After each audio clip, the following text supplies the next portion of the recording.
The year is 1993, and Burt Reynolds stars as a grumpy detective Nick McKenna, a rundown cop at the tail end of his career. That is until he meets Norman D. Golden II as Devon Butler, an imaginative 8-year-old boy who dreams of becoming a police officer. Devon accidentally witnesses a murder and agrees to identify the killers only if he's allowed to work as a cop for a day. Reluctantly partnered with Devon, McKenna is forced to navigate the challenges of solving the case while dealing with a precocious and energetic young child. Their unlikely partnership leads to comedic moments and heartfelt growth as McKenna slowly warms up to Devon's charm and determination. Together they uncover the criminals behind the murder, strengthening their bond in the process.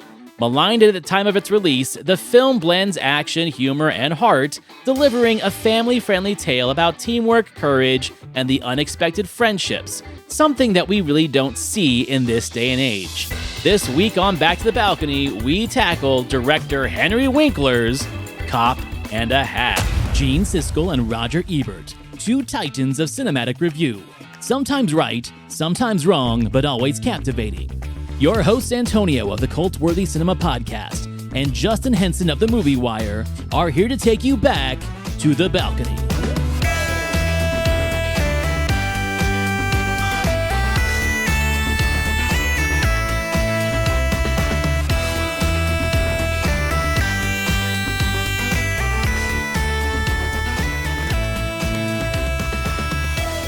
So like I said last week, I have only seen the film once when I was a kid, right when it came out. And I was young enough, 12 years old, to appreciate it. But I was also old enough to be like, oh, this is a kid's movie. But going back to some of these kids' movies that we've been reviewing now and then, as an adult, getting over my, adolescent, prepubescent bias of movies that I was too cool to enjoy, I gotta tell you what, man, I think this is a lot of fun. I think that this movie is like the perfect blend of action and kid humor that we were discussing in previous episodes the last few weeks, where they don't make movies like this anymore. Movies that it's got action for the adults, a lot of adult humor, yet precocious kids that aren't too annoying, and just like a good old fun flavored setting. It's not an Oscar winner. It's not the best movie ever made. But I enjoyed the hell out of it, and I laughed a lot more at certain jokes than I have in a lot of R-rated comedies in the last decade. There's some genuine laughs in this movie. So yeah, I'm glad I brought this to the show because it was better than I remembered, because I was able to not have that pretentious air of a 12-year-old, right? What do you think about this movie?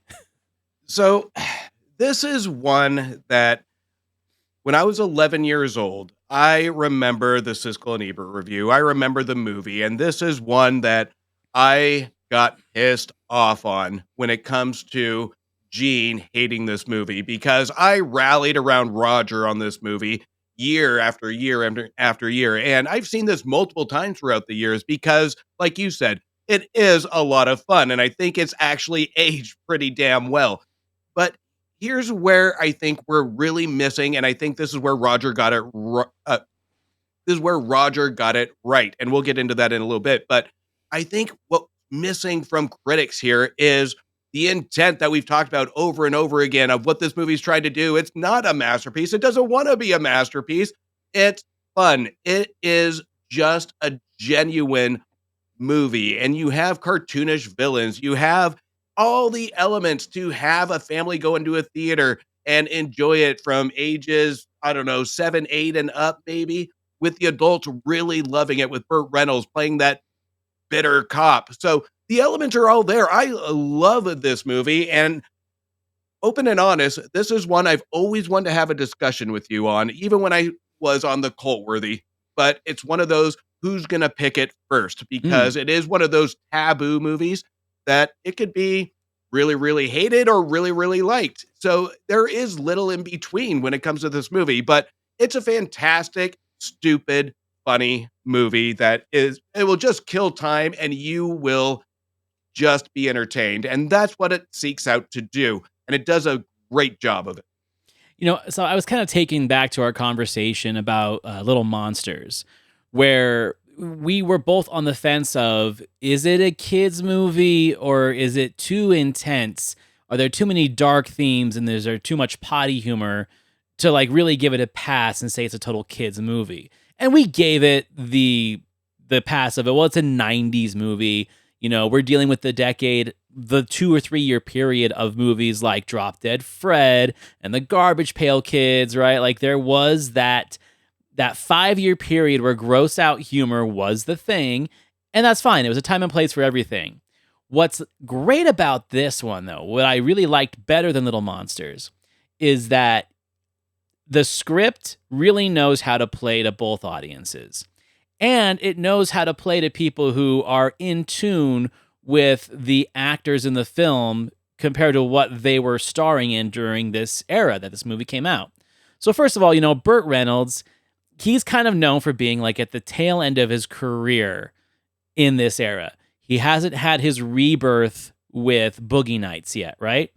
Kind of like Travolta in Pulp Fiction. Like Burt Reynolds had like this good 10, 15 years of he's going to keep making movies, but no one gives a damn. There's direct-to-video action movies. There's silly comedies like this. He did Striptease before he did Boogie Nights, you know, and he got a lot of flack for that. This one I think is a little bit different because who he is at this point in his career really matches who he is in the movie. You know, he's kind of like a washed up cop who used to be a hero. Now he's got a bad back and a bad knee, and he lost his wife, and he's grumpy. He's overcompensating with a really hot car, you know. But I love the fact that there's little quips in there of he runs guys down in his car because he hates running. And even if he wanted to run, he's wearing like the cowboy boots that are impossible to run in. That is character development and attention that you genuinely don't see in movies like this, dumb movies like this. And I feel like all the important characters in this film, including the villains, are given so much structure on the page that helps them build really solid performances because the character's already there. They just have to bring it to life.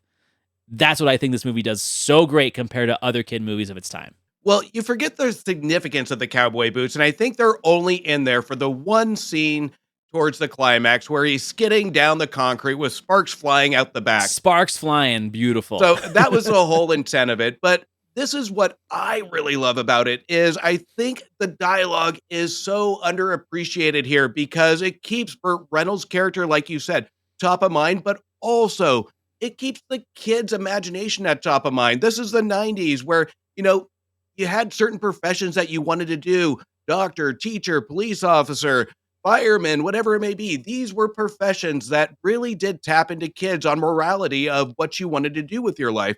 And this one really does go all in on the cops and robbers wanting to take on the bad guys, have the kid do a individual stakeout on a bike, which I still don't know how he caught up to that car in the beginning of the movie. But it really is almost a dedication to kids of what you want to do and what you would do if you had the chance. And we see the script really take advantage of that to the point you want to cheer. Your inner child wants to cheer, from pulling over a principal to having that one singular moment where you become the popular kid for even 5 minutes when bad guys come to the playground. This is something that kids eat up, and even adults that want to root for that underdog and want to root for that singular moment. So there is a lot this movie does that I think at that given time, it was the norm. We hear it from kids of what you want to do. We hear it from kids of the imagination of playing cops and robbers outside. This is where I think adults really missed it, where it might have been a repetitive piece of it, where we're sick of hearing you want to be a cop. We're sick and tired of where you want to go when you're an adult. And this is a movie that appreciates it and appreciates the morality of where kids want to be when they grow up, which is something of respect. So I think the script was underestimated by critics at this time. And to go even further into the subtext, which I honestly think that when this came out, maybe wasn't as culturally relevant as it is now. But the fact that it covers inclusion, but not overly making the point, not putting it right in your face. it's almost so natural you don't even notice it unless you live in these days and age where everything has to be inclusive and you see where it's at. I mean, first of all, there is the subtext of racism, but they don't make it the standing point of the movie, where this poor little orphan kid is living with his grandmother. They're African American, and the white old lady outside is always on their case because they're African American, but they don't make it a point. They just put it in the subtext. The fact that like we still are seeing like these early 90s bullies in movies, right? Like the kind of Stephen King Stand By Me bullies that are hyper violent, hyper aggressive to a poor little kid. And why? Because he's different than the others. He's precocious. I don't think that there's like a neurodivergent undertone here, but it's there if you want it to be there, right? Where he is a little different than the other kids. But then also think about the police station where the chief of police is a woman. It's Holland Taylor, and she is on Burt Reynolds' case nonstop, but they don't make it a feminist point. They just go along with the story and allow the subtext to be captured by the people who are there to watch it. I thought that was so brilliant that it tackles so many different aspects of these characters. The cultural quagmire that we find ourselves in these days, well, this movie has it, but it doesn't make it the point of the movie. It's just part of the sauce. And I thought that was so brilliant. And I don't know if that's in the writing or if it was in the casting. We all know that Henry Winkler is a very progressive-minded person. So maybe as he's doing the film and directing it and creating this silly script into a film, he's actually making a lot more points about culture than I think are in the script. And I actually think that's kind of brilliant. So now you said it. If the racist undertone is there if you want it to be, but I took a little bit a different route on it because of Winkler. It is so neutral to me where you do have that neighbor character, but it's the stereotypical neighbor to me that is there for comic relief. That's going to be annoying. It's going to be obnoxious. And then you have that one-liner that Burt Reynolds is going to deliver to just shut her up. And that's what the audience is going to cheer about. So to me, I think this really does stay linear of not covering the racist topics of it or not covering race because it does feel natural with every single interaction. There is nothing here other than if you want to make it that, because you can tie in the bullies, you can tie in the neighbor, you can tie on that. And today's times, it is easy to do so. But this is a movie that is innocent. It is innocent enough. And Winkler is the perfect man for the job for this kind of movie because he treats everything as just beauty. He treats every individual as a beautiful person. And the movie plays out like that with his direction. And I wish we would have gotten more from Winkler on his ideas of how to direct these characters because it is a beautiful thing that focuses on the child's imagination and also honoring cops and partner and buddy cops of the 80s and 90s. So it is a holistic, fantastic formula that Winkler does have a proper vision for. And after this one, it's a shame that I think this movie was almost needed now versus back then, because we need that kind of positivity, that kind of focus when it comes to our cinema. And I know we're going really deep with Cop and a Half, but at the same time, this one is innocent enough to really drive morality in today's time. Right. And that was my whole point, is that you can make like social commentary in a film without being right up front or let's say annoying about it, right? You can just play it in this world where everything's natural as it can be, yet it's there right in front of you. And I think that is a brilliant move. And of course, I mean, Winkler has always been kind of known for being great at like character development as a performer and, you know, essentially helping the Happy Days cast find their characters, creating the Fonz character and Lords of the Flatbush with Sylvester Stallone, really kind of creating this greaser character, this team of greaser characters. He was very, very involved in that.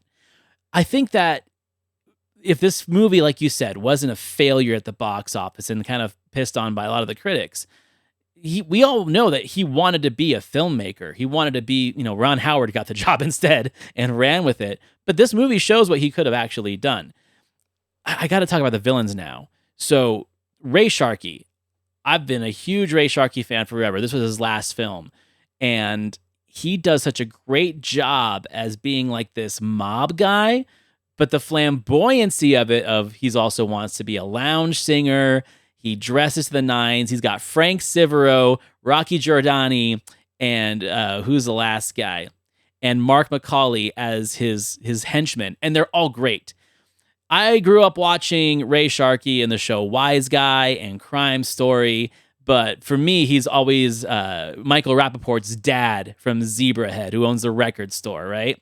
Who's like the real racist Italian guy, but at the same time, he's like a loving father. Again, he knows how to play villainous characters and, let's say, venomous characters, but also have a really great charm about him where you could understand why a kid wouldn't be afraid of him until he knows what he's actually about. So I just think that was a perfect thing. And I love when a movie like this has a strong villain group and it helps carry the movie to the finish line.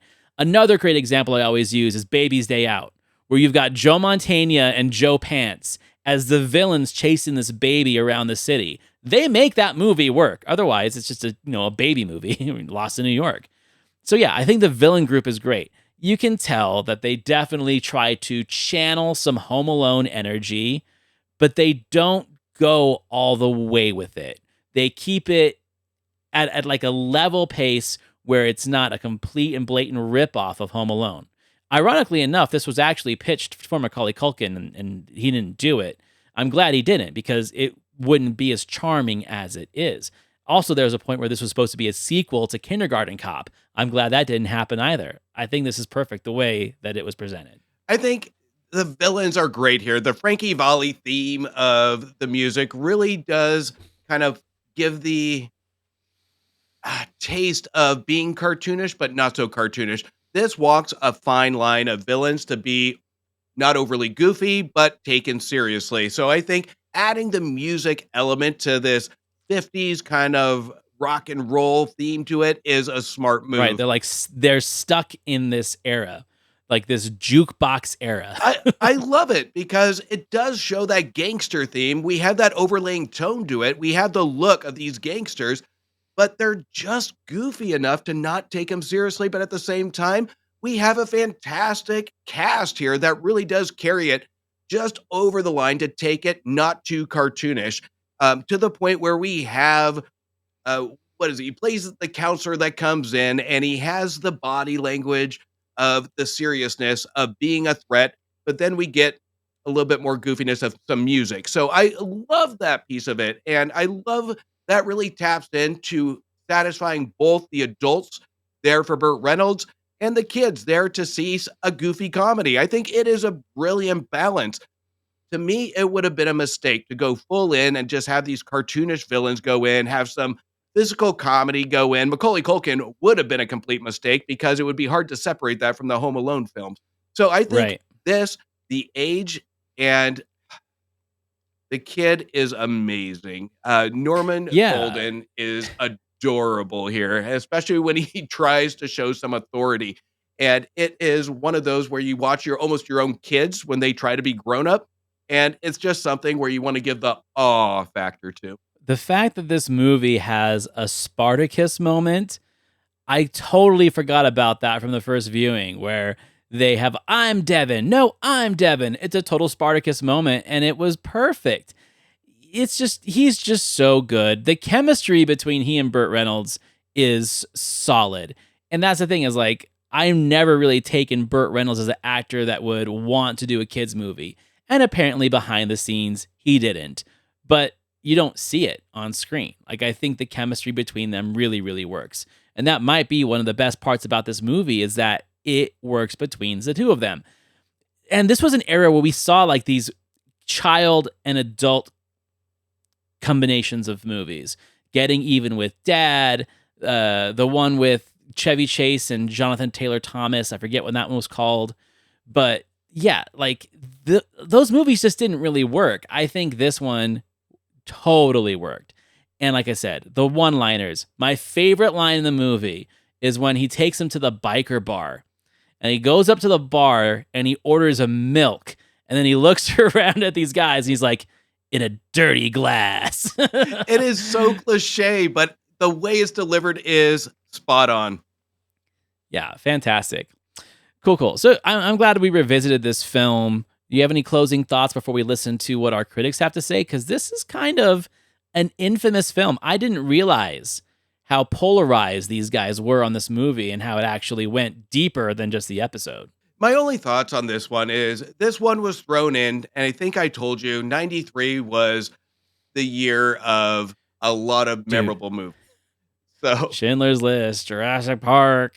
you can, by comparison, especially for a film critic, you see a movie like Cop and a Half, and you're going to categorize that with all the other junk family movies that come out. This one, I think, again, came out at the wrong time. It came in the wrong decade because it's going to be thrown into that genre where it's a fun little outing, but it's going to be torn apart by critics because they're going to view it as nothing else. You go into a movie called Cop and a Half, and you're already ready to tear this movie apart as a critic because even with the marketing posters, you know this isn't going to be taken seriously. So this movie was set up for disaster from release date. So this one, I think nobody gave it a chance, but in a revisit, I guarantee you there is an appreciation for this if people went back and watched it. Well, I mean, that's the thing with this era, the early 90s, we had the salty dude with a kid, or we had the salty dude with a dog. We had the Turner and Hooch. We had K-9 with Belushi. My favorite one to tease is the Chuck Norris one. Top Dog, remember? Dog, yes. I mean, one of those might have to make an appearance on the show. We might have to have like a bunch of dog movies, but this was that era. And I didn't have a name for this genre. I didn't have a clature for it, but Roger does. Let's go ahead and listen to what he has to say about it. Our first movie is Cop and a Half, and it's an entertaining example of the kind of movie formula I call the one's a movie. For example, one's a cop and one's a robber, or in this case, one's a cop and the other is a precocious kid. The kid's name is Devon, and he's played by Norman D. Golden II, and he dreams of nothing else all day long but someday being a police officer. He even studies TV shows to learn how to talk like a cop, and when he becomes an important witness to a crime, he won't share the information unless the police agree to make him a cop. Cop and a Half is not any kind of a masterpiece, but on the other hand, it's not dumb and it's not boring either, and a lot of the credit for that goes to little Norman D. Golden II, who is a natural actor, very bright and very funny. But credit must also be paid to big Burt Reynolds, who takes what might have looked like a thankless role and plays it just right here, finding the balance between toughness and humor. This movie has the kind of chemistry between the grown-up world and a smart kid that I look for and missed in Home Alone 2. It's amusing, it moves, and somewhat to my surprise, I liked it. Yeah, dude, speaking my language. Everything he said is what I agree with. And I'd never heard him use that term before, the one's a movie.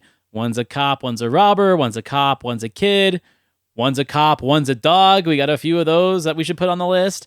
But yeah, that definitely is a genre. And now I'm going to have to like start picking my brain of what other films fit in that, because there's lots of them.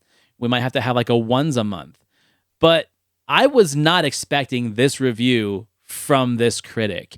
And I was tickled pink when I heard it because it was exactly what I was thinking of, like, oh, I'm going to make my notes of what I'm going to tell Justin. Oh, I don't have to because Roger just said it. 100%. And this is one of those reviews from him. And I remember this one at top of mind and this is why I think I'm on the Roger side most of the time, because it's from my youth, is Roger leans into the imagination of kids. He leans into the inner child. There's something that in movies that does touch his core. A lot of times he's right when it comes to what kids are going to like. Sometimes he's wrong, but in times like this, and I know he has another review, Home Alone 3, that I'm sure we'll get to, that we do see certain elements of him bringing out his inner child of almost a nostalgic factor here. And I think this is where he really is respected as a critic, because it's the primal example of him that he doesn't care what everybody thinks. He knows and he recognizes that this movie's intent is to just be silly fun, and he's okay to raise his hand and say, I get it, I know it, and I'm going to review it as such. So this one, I think Roger is beyond other critics of this era because he is the one to be 100% honest on if he connected to this movie, and his review showed that he did. Well, and I think that is why he was such a popular, not just critic on TV, but wrote such amazing books, is that he could stand behind whatever critique he was making, good or bad, whether you agreed with it or disagreed.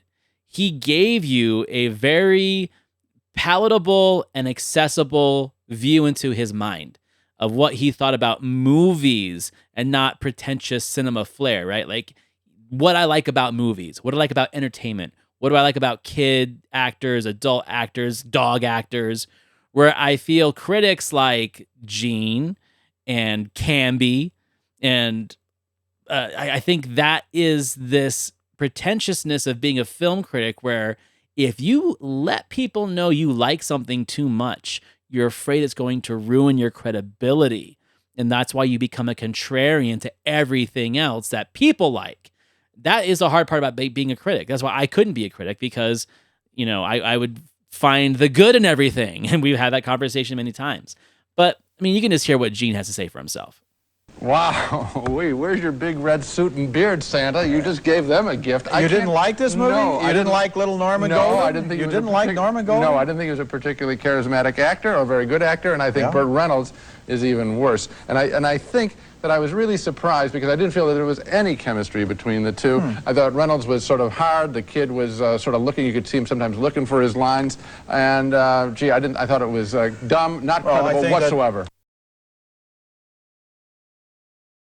As always, what's funny to me is that, like, Roger was right. What makes this kid so charming is his naturalistic style, where it feels like he's not even reciting lines. It feels like he's just being genuine and speaking. But the way that Gene interprets it is like, well, he's like looking for his lines. I don't subscribe to the belief that to be a good actor, you have to sound like you're reciting Shakespeare, right? Like, that to me is when you are unnaturalistic in your performance because you want to present this character more than the reality of the scene. It becomes obvious. One of my favorite examples is in the movie Heat, the cafe scene between De Niro and Pacino, right? A few years earlier, Michael Mann made a TV version of that movie that eventually became Heat. And when you watch those two scenes side by side, you have these TV actors, and then you have the film actors, Pacino and De Niro. And the TV actors are trying so hard to be cool that the dialogue in that scene, and it's directed the same way. The camera angles are the same. The framing's the same. But you can see these two guys trying to be cool actors. But then you see Pacino and De Niro being naturalistic as hell, to the fact where you don't even feel like they're reciting lines. They're just talking. That is what I'm looking for in good performances. And this kid does it. When he's talking to adults, yes, these are lines in a script, but it feels to me like he's just walking up to them and saying words. And that's what makes it real to me. That's what makes it charming. And Gene is picking that apart. Well, you said it. This is the best part of Golden is it's genuine. It feels like you're having a conversation with a child. And that's how we should feel. There are times where he looks side-eye or you can tell that he's struggling with his lines where he's looking down. I get all that, but I don't care because it adds to the charm of the character. It adds to the innocence of watching a kid on screen. And at times that's okay. If we had a kid in a dramatic role, yeah, the standards are going to be a little bit higher, sure. But here, we want to see a genuine kid in action. We want to see the actual emotions. He's going to have lines, but he's definitely going to have feelings, and how that's delivered is going to come across as a kid. And that's what makes this movie and his performance adorable, because Burt Reynolds is not the star of this film. He is the driver and the support of Golden. And honestly, I like Golden's performance more than Burt Reynolds. I'm not saying it's a bad performance. I think he does the job. But every single memorable line here comes from Golden because anything he says or does is just so cute and adorable to the point that it's indented into your mind. And then you have Burt Reynolds' reaction to it. And that's his job, is to react to what's being said by this 10, 11-year-old boy, whatever it may be. So I think that's what makes this special. It's not a Burt Reynolds film. What makes it memorable is the genuine reactions of our kid. Right. It's like, have you ever just like sat and listened to a 5-year-old try to tell you a story of what happened at school today? He pauses, he thinks about what happened, he's looking for the right words, he might mess him up. That's what this kid does. It's so naturalistic. It reminds me very much of how everyone went bonkers for the Jerry Maguire kid, right? Where like it seemed like he wasn't even saying lines. He was just this kid who was just saying random shit to Tom Cruise. And I mean, he may not have become a star in his older years, but he is iconic for that role, right? I feel it's very, very similar. They go on.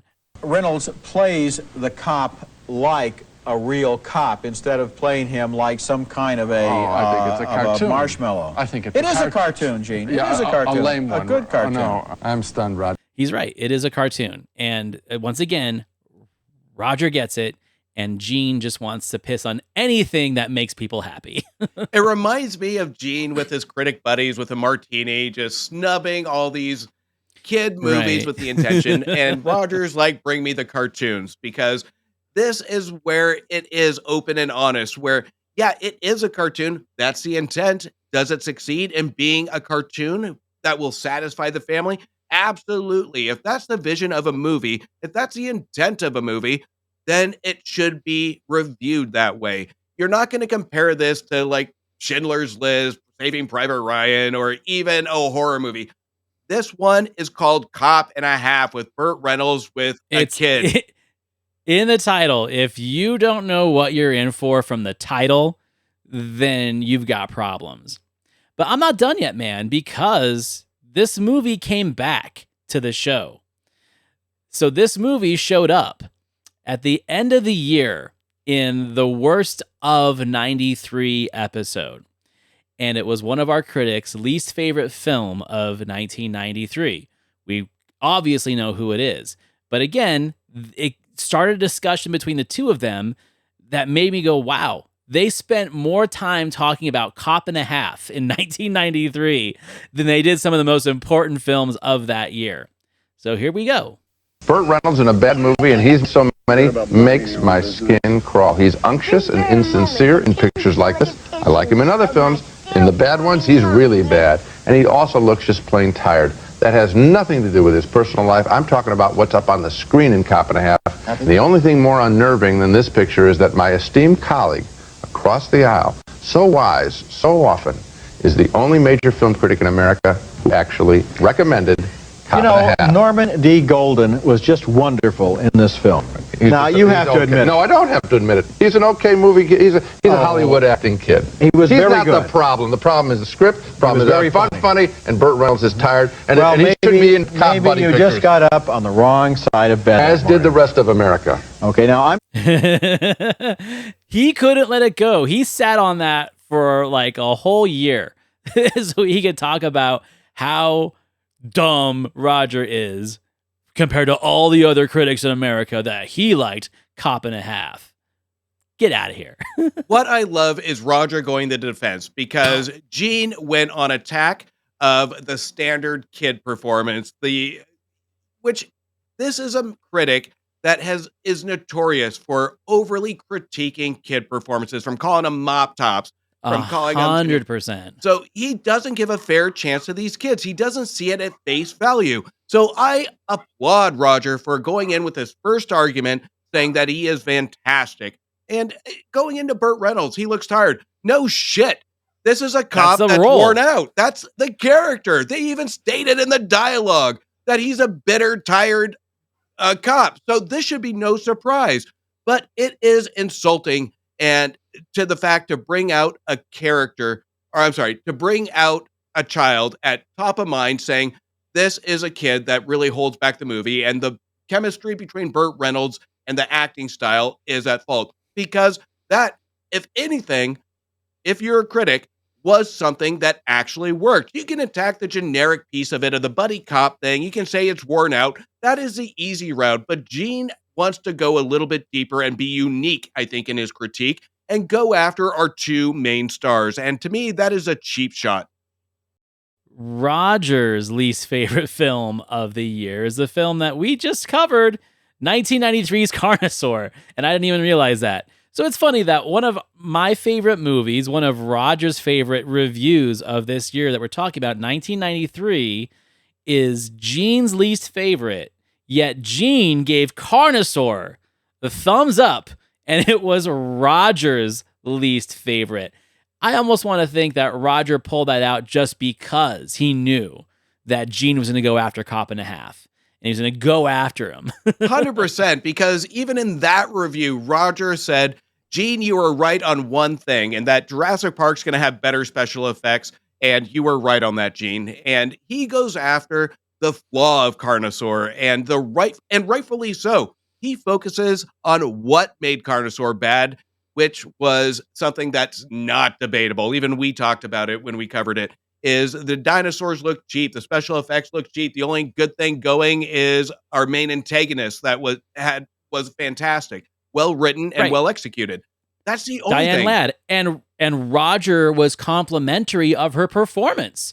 He didn't say that she was terrible and unnaturalistic, right? Neither did we, for that matter. But Roger was able to at least give credit where credit was due of what was good about that movie, even though it was his least favorite film of the year. And that's the difference between the two of them. There's just like a saltiness to Gene that we've always seen. And I think I just get so worked up when he like directs it at children, and children's movies. This isn't high art. This is just fluff. This is just fun. But he refuses to let people have fun, especially when it comes to a kid's movie. You imagine going into a movie as a kid with Gene, and just every kid's movie you come out of, just the first thing out of your mouth, if I were to assume, is just a negative. This guy could not just sit there and let childhood take over. Let the reaction of the theater of the kids take over. So I know Roger and Gene both had the same kind of policy of let's not go off of the reaction of the theater or the reaction of kids in the theater. The audience, yeah, blah, blah, blah. Whatever. And Roger has brought it up that he does notice that. And I think that's what is really missing from critics is, yeah, you really can have your own opinion, but the audience is there for the experience. The audience is there telling the story of what they're there for. Did the kids have a good time? Are the kids running around the theater? There has to be something in that movie that showed this is a fun movie. I cannot picture in 1993 families in a theater just booing at this movie, walking out, or just not having a good time. So to me, I think that's where Gene needs to take off his adult hat, bring out the inner child, maybe cry a little bit at a family movie, shed a tear somewhere. But he is not the one to go to when it comes to just dumb family fun. Agreed. Okay, so like when it comes down to critiquing these guys, I mean, it's pretty obvious that I'm not favorable of Gene's review at all because, once again, he doesn't really make a lot of strong points other than Burt Reynolds' performance and the kid's performance, and then lets everything kind of ride off of that. If it was me and if I didn't like the film, I would definitely try and make my point of, okay, well, let's see, the direction might be flawed, the script might be great, some of the characters seem stereotypical, blah, blah, blah, I would try and make my case. And he's literally writing the case of this film off of Burt Reynolds being tired and this kid just being unnaturalistic in his mind, looking for his lines. I don't think that is enough to take a whole film down. I disagree with his whole approach. I'm giving him a D on this one. 100%. This is where this one I knew was going to be hard for me, even though I love the review, because this one digs deep at my childhood because it's some of the first couple things I was really passionate about with Ebert's review. It's one of those that I think I read his review over and over again. But he is so right, even decades later, and nothing has changed. And I rallied behind this review for so long because he is absolutely right then and he's absolutely right now. And it's not a 4-star movie, but it is a 4-star review because he ignores everybody else. He knew this wasn't going to be liked by critics. He knew as a professional he was going to go rogue on this one. And that's what I absolutely loved about his review is the pure honesty of it, of not caring. It's one of a handful of reviews that he has that I say the respect is at a new tier. So this one is going to be a complete 4-star for Roger Ebert. I love that. And taking the high road against the guy who's coming after him and his professional opinion, right? Like that is like the equivalent of I am rubber, you are glue. He's going to resort to name calling essentially because he can't back up his argument other than I don't like it. I don't like the kid. I don't like Burt Reynolds. And I can't believe you, this critic with all these books and all this notoriety. You're going to be the only man in America that likes this movie. Good. It's just going to make him more likable and more popular. That is Gene's problem here, is he knows that Roger is at a point in his career in 1993 that he can have those opinions about movies like this, and people are actually going to embrace it, maybe even make the movie more popular. And Gene never had that notoriety, and it pisses him off, and you can tell at this era of their show. Well, even when we get into that review where it almost, Gene sounds so snobby. He does. My protege here, who, it's so stupid. It's like beyond childish. So let the man have his fun with his inner child on a stupid family movie. All of us have it, and all of us are human. Everybody listening here will probably think of that one movie after reviewing Cop in the Half and the reviews. Think of that one movie that they go to that's so inner child, so stupid that everybody hated, but you know you're going to watch it over and over again. And that's Cop and a Half for me. I mean, it's not for me, but I'm definitely going to watch it with my kids now. Like, I'm not done.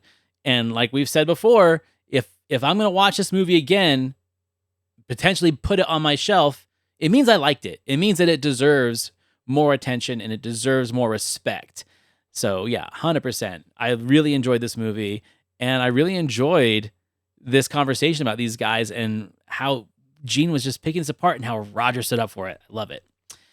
So next week, we are going to go to Justin's next pick, and he is bringing a film that I am very excited to talk about because, again, it is another, let's say, misfire in cultural parlance by a famous director that critics maybe didn't like, that audiences didn't understand, but is it worth a reevaluation? I think so, 100%. And that is John Carpenter's Memoirs of the Invisible Man, starring Chevy Chase and Daryl Hannah.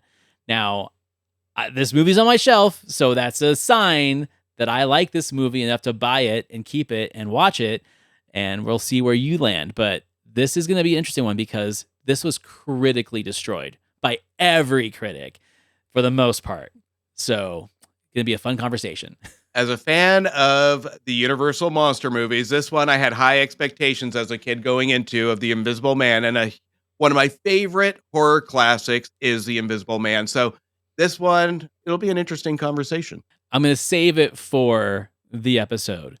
But yes, Invisible Man's my favorite Universal monster film too, and it also gave to one of my favorite parodies, and that is in Amazon Women on the Moon, where Ed Begley Jr. plays the Invisible Man, who's not invisible. He just runs around naked. But we'll talk more about that in that episode. Anyway, thank you for watching, listening. Please like, rate, review, give 5 stars to our show on Apple Podcasts and Spotify. Follow us on YouTube, subscribe, leave us a review. And like we say always, if there's a film that you think we should cover, as long as it was on the Siskel and Ebert TV show and we can find the video, we'll do it. We love audience suggestions. It's about time we get some more. So please do that. You can find me, Antonio, over at thecultworthy.com, where I have all my Cultworthy Cinema podcast stuff. And you can find my co-host, Justin Henson, over at themoviewire.com. And we will see you next week. See you next week.